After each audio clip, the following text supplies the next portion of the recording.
What's good, squad? It's your boy CEO back with another video, back with another reaction, and we got the gangs of Stockholm, y'all. I told y'all I'm gonna be breaking them off, you know what I'm saying, in different sections. You feel me? Like different videos on different, you know, things. I ain't gonna just react through the whole thing. I don't got no storage for all that. You feel me? But make sure y'all like, comment, subscribe, and yeah, we finna gonna get into it. For the new people over here, welcome to the channel. You know what I mean? We grind, we put in the work over here. But let's go ahead and get into it, y'all.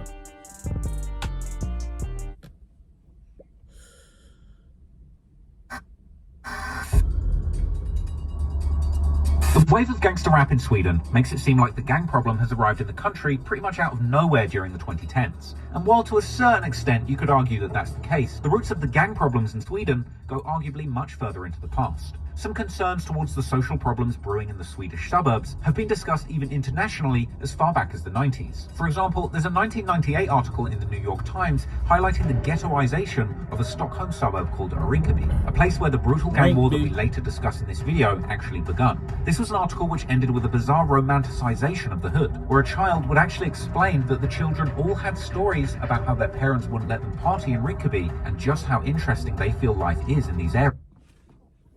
You know, if you mother, father, a guardian, anything, you know what I mean, why would you want your kid somewhere where it's dangerous at, you know what I mean? And then somebody, I forgot, I'm gonna put you up here too. That's what I'm gonna start doing. I'm gonna start putting y'all up here, the ones who say something that I'm gonna comment on what y'all said. But I think he said, what did he say?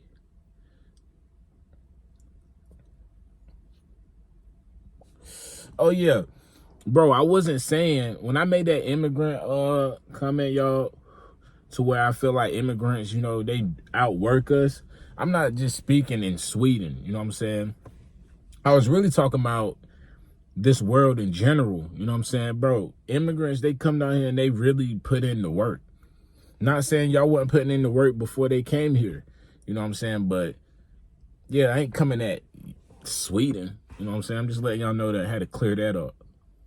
Interestingly, some years later in 2005, as France was dealing with large riots in their troubled suburbs, French newspapers were presenting Rinkeby as a model example for countries like France to follow. However, perhaps nobody could have predicted just how much things would later escalate, particularly during the 2010s. The Swedish police in 2019 would estimate that there were around 30,000 gang members and affiliates in the country. Now, for context, in the UK, the country which is most often discussed when talking about a gang problem. Shout out to the UK, man. They be watching the videos as well, man. I love y'all.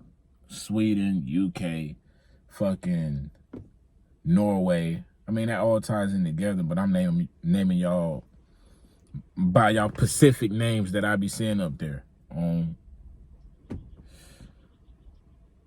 Maybe a couple more. Europe, there were approximately 33,500 so-called professional gang members in 2018. Now, this was considered to be a pretty large number, and according to The Guardian, this meant that there were more gangsters in Britain than in all three big Italian-American mafia families. But if you take a step back and account for the fact that the UK's population is about 6 times the size of Sweden's, the numbers there become much more alarming. Statistics show that lethal violence in Sweden has also been steadily increasing since the early 2010s, but the somewhat moderate increase shown in this statistic tells only part of the problem. What makes the situation more alarming is that while other types of homicides have actually decreased, which has been a common progression in Europe, gun homicides in particular have grown so much that the overall trend of violence in Sweden has been increasing, with gun-related deaths actually tripling between 2012 and 2020, taking Sweden from the very bottom of Europe's gun violence rankings to the very top.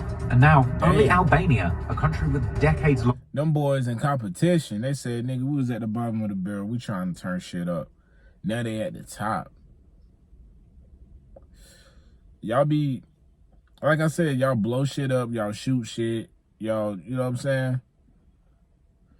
Sweden, UK, I give it to them, you know, like, I never would have thought, you know what I'm saying, that them places, even though it's everywhere, it happens, people die everywhere, people get killed everywhere. Nowhere you just not gonna get killed, you know what I mean? Or that you couldn't get killed, put it that way. But You wouldn't think that they up there with Chicago, like just on some deadly killings type shit. Issues with guns and deadly feuds that put the country ahead of even America in per capita gun deaths, leaving Albania as the only European country more deadly for gun crime than Sweden. But Damn. Albanian gangs, that's a whole other video. Again, to put Sweden's staggering number of guns in context, the Swedish police estimate that there are 3,000 illegal firearms in the country's capital of Stockholm alone, which is around 3 times the number of guns thought to be in London, which is a city around 10 times the population of Stockholm. And the per capita gun murder... Shit. So you telling me Sweden... Yeah, Foxtrot gang, yeah, they got something. I ain't gonna say they got something to do with it. But you telling me that Sweden, they be just getting all types of dirty guns in there with no trace, no case at all. And you know, they 10 times smaller than, you know what I'm saying, London. That's crazy. 10 times smaller.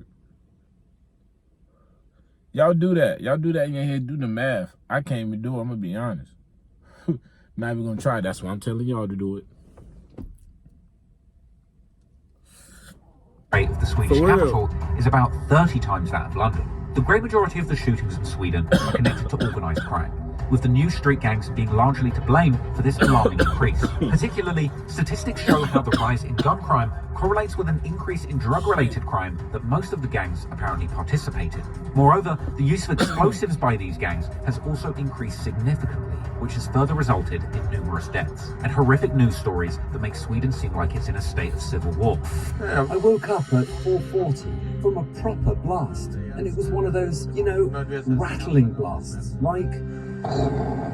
In Sweden, a woman has died after what police believe may be the latest in a series of explosions linked to a gang war. Investigators say the 25-year-old victim was a neighbor of the targeted premises and had no... See, bro, they blowing shit up near neighbors, innocent people. They ain't even got shit to do with it. Now, that shit lame. Sweden, I'm going to keep it real. You know what I'm saying? I fuck with y'all. Y'all know that. But, you know, that shit right there lame. You know what I mean? Person ain't got nothing to do with it. They just raising their kids. They ain't got shit to do with it. Sorry for the sun. You know what I mean? Shining all fucking bright and shit. But yeah, that's lame though. For niggas that be doing that type of shit, that be watching my videos, bro, this shit lame. Get the target if you just gonna, you know what I mean? Innocent people ain't got nothing to do with it. Now a woman died. She probably was a mom. She was a daughter for sure. You know what I mean? Come on, dawg. criminal links. Police think a grenade attack in Sweden, which killed an 8-year-old boy, could be linked to a gang-related conflict. Yusuf Wassami from Birmingham in the UK died when a hand grenade was thrown through the window of an apartment in Gothenburg. Police in Sweden. Imagine that shit, squad. Imagine you down watching TV, blowing, you know what I'm saying?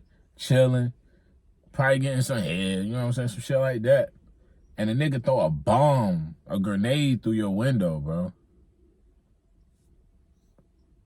I don't know what I'd do.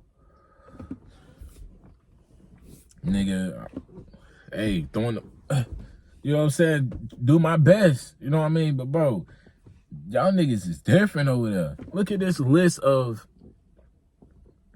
21st, 23rd, 24th of July, 26th, 5th of August, 9th. You know what I'm saying? The 20th. Like, y'all niggas is just bombing shit at a nightclub.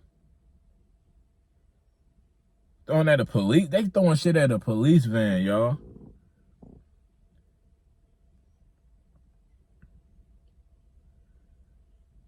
They blowing up niggas' apartments and shit.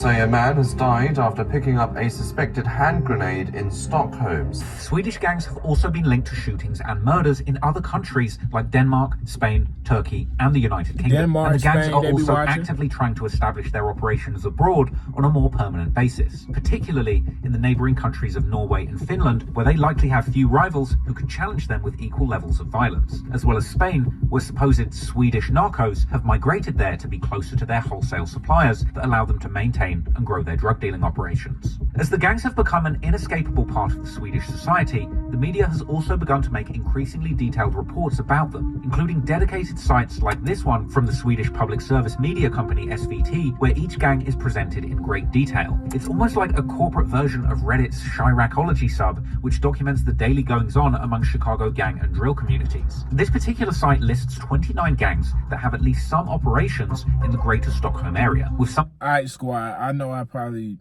you know what I'm saying, it's explained it, you know, to, you know, my American viewers, but I'm gonna do it again for like the new people. Over here, bro, in Sweden, they don't call this shit, oh, we are Vby. Well, they do say gang, but we are blood gang. You know how we do here? It's gang behind it. They're not doing that. You know, a mafia, they don't gang themselves. They don't do none of that. It's organized. They put network behind their shit. You know what I'm saying? Like, these niggas really on some, I don't know, they on some different shit. They not putting no label of gang affiliate on their shit, you know what I mean?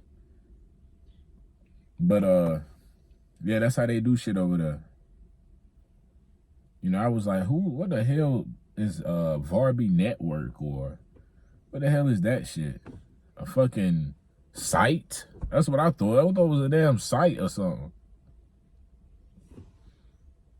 One of the most well-known ones that we'll be discussing in this video being the Death Patrol, a gang that hails from the suburb of Rinkeby in northwest Sweden, a name which was first given to the gang by the media, as seen in shocking reporting on the group being suspected of committing as many as 10 murders. The original members of the Death Patrol apparently called themselves 3MST, with the name being derived from the names of their most prominent members. 3 being 3M, referring to 3 founding members whose names begin with M, Mohammed, aka Makan or Makalele, Mustafa, aka Musa, and Masla, aka Haju. Musa. The S stands for Zachariah, aka Shobra, and the T for Abdisamed, aka Talang, with some suggesting that the name 3MST actually stands for the Three Musketeers. But later, the abbreviation DP for Death Patrol would become a common name used to refer... Hey, look, DP mean over here, squad, like Sweden, you know, DP over here means, nigga, you done violated in a way. Now you got to get a DP.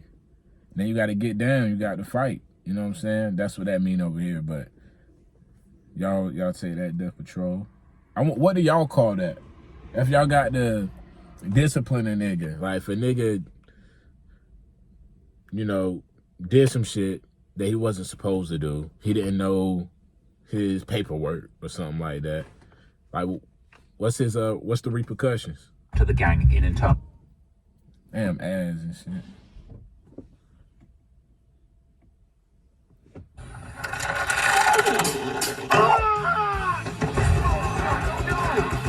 Sweden. The Death Patrol formed in 2015, but has now been largely replaced by a new generation who have been given the new name, the Holster Children, referring to another suburb near Rinkeby. This new generation of the gang has also been referred to as the Death Patrol 2.0, or YDP, meaning Young Death Patrol, with this formatting actually borrowing a common UK gang tradition, using the letter Y to refer to a younger generation of a famous gang. And shockingly, it wouldn't take long for news reports to suggest that the Death Patrol 2.0 was quickly becoming one of Stockholm's most violent groups. And now, in direct opposition to the Death Patrol, you have the Shotters, another gang from Rinkeby, infamous for their deadly feud with the Death Patrol that goes all the way back to 2015. This gang likely got its name from the classic 2002 gangster movie. Yo, I didn't even know that, but I always thought that. I was like, is they getting that name from the movie Shotters?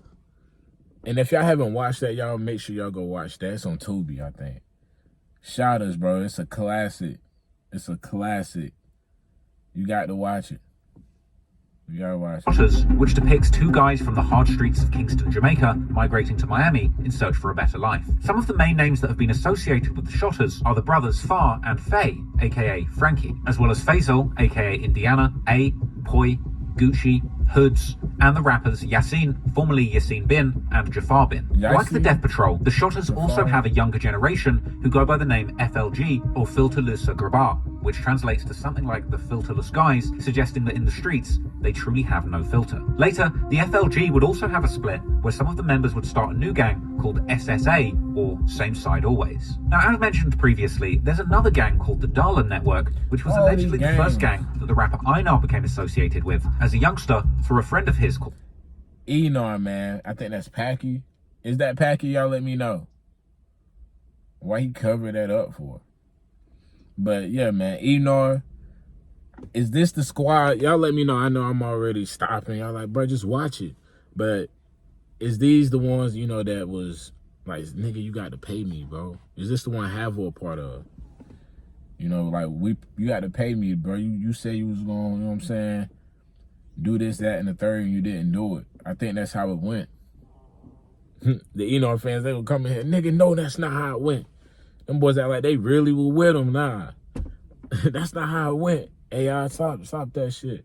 Packy, that's his name. Don't Y'all let me cancel know for that, that. At for the real. time, this gang was likely operating mainly in the projects of an area called Darlin. Darlin, including the suburbs around Darlin, where Einar grew up, and the neighbouring Bagarmossen. However, recently, the gang has allegedly begun heavily expanding their operations across the country, leading to a violent turf war with another criminal group called the Foxtrot Network. That war reportedly begun in the city of Sverige. Allegedly, the gang's expansion has recently come under the leadership of a fresh-faced 25-year-old kingpin by the name of Mikhail the Greek Tenezos. Tenezos has a warrant out for his arrest and is assumed to currently reside abroad, but his location is unknown. Now, the Darlin Network also has several rappers associated with the gang, including Thrife, aka Thrife Jack, who hails from the suburb of Darlin and can be seen hanging out with Einar in the projects of Darlin in Einar's first music video. There is also Haval, who hails from the suburb of Skarpnjak, which is located near Darlin, who can even be seen here posting with the former leader of the Darlin Network, Mario Golzarmia, who is currently in prison for the kidnapping of Einar,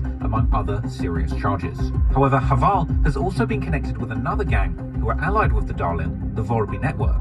The Vby Network hails from the western outskirts of Greater Stockholm, unsurprisingly, a suburb called Vrbygård. The gang was allegedly founded by a man named Chihab Lamauri sometime in the late 2000s or early 2010s. According to the police, Lamauri is a strong leader who had organized the gang like a mafia with a strict vertical lead. See, you want to know what kind of made me mad about Haval and all these niggas, you know what I'm saying?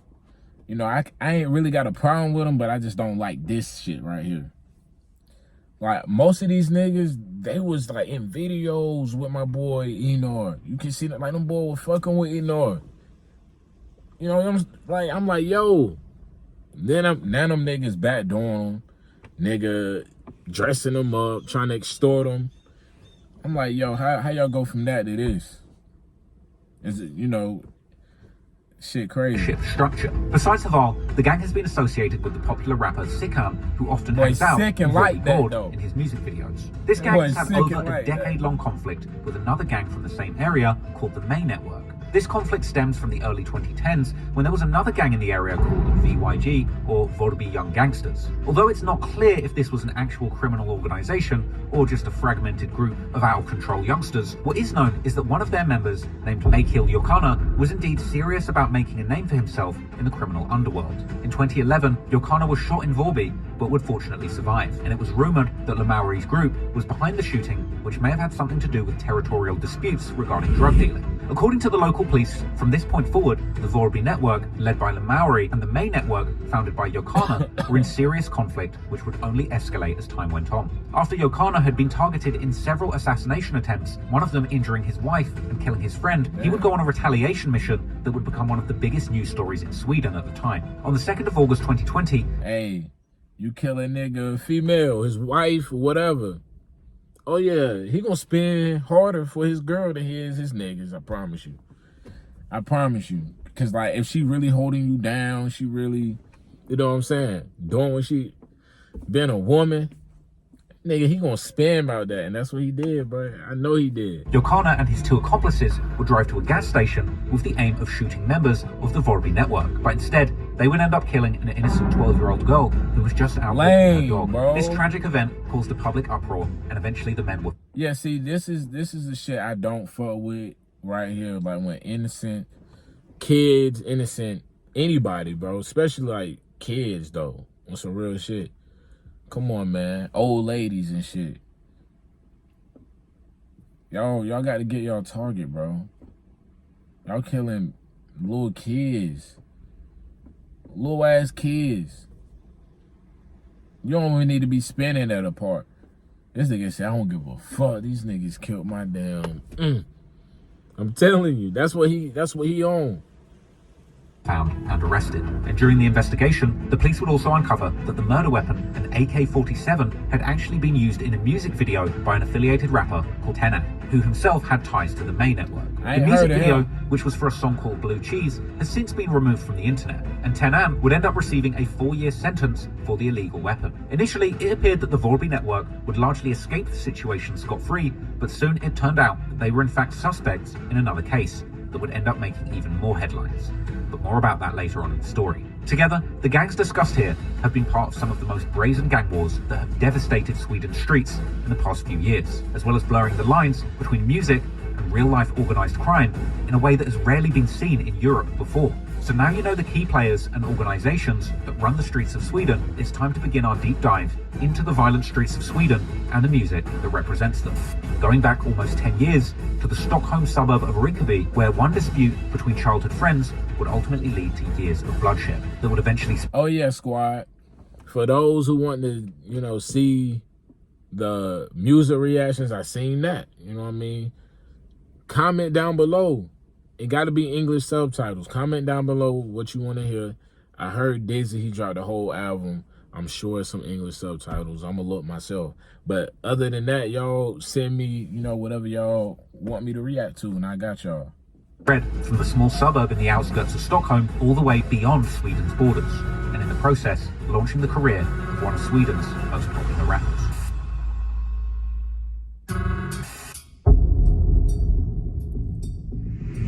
Rinkeby is part of Stockholm's municipal district called Järva. This land used to be a military training ground until it was turned into residential areas as part of the Million program in the late 60s and early 70s. Originally targeting the growing working and middle classes in big cities like Stockholm, where housing shortages were a serious issue, over time, the middle classes would move out of these areas to other neighborhoods with much larger single-family houses. This would leave only the poorest people in the Million program's projects, particularly the quickly growing migrant population. Nowadays, over 90% of Rinkeby's inhabitants have a migrant background, and over 50% of those are of African descent, particularly Somalian, a community which began arriving in Sweden as refugees after the start of the Somali civil war in the late 80s and early 90s, leading to the suburbs of these areas sometimes being referred to as Little Mogadishu. Unfortunately, according to the Swedish police, many of Järva's suburbs, including Rinkeby and the neighbouring Tensta and Husby, are at the top of Sweden's so-called vulnerable areas list. These are the areas that sometimes international media have erroneously labelled as no-go zones. But officially, these are areas that have the highest levels of crime,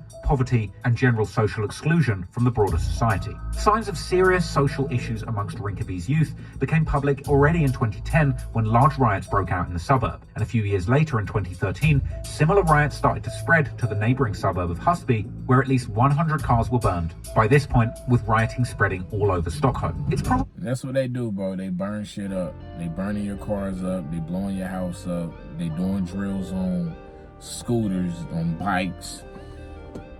The girl setting you up like, damn. Crabs in a bucket out there, bro. Yeah, squad, my phone died, but that's the end of that video. We're gonna make another one. Also, y'all comment what song y'all want to see next. And what else? Yeah, just make sure y'all like, comment, subscribe. I love y'all if y'all still here. See your way or no way. I love y'all, squad.